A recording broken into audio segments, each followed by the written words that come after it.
PhilHealth, nakikinig ba kayo, Attorney Santos? Kindly. Yes, Mr. Ito Chairperson. pong emergency outpatient services. Di ba, pag outpatient, hindi kino-cover ng PhilHealth?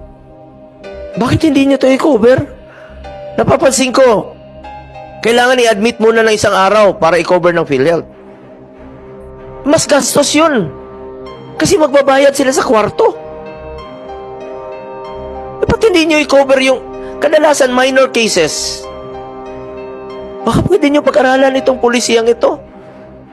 Marami pong pupunta sa ospital na hindi na-admit, sasabihin ng doktor, di naman kailangan i-admit.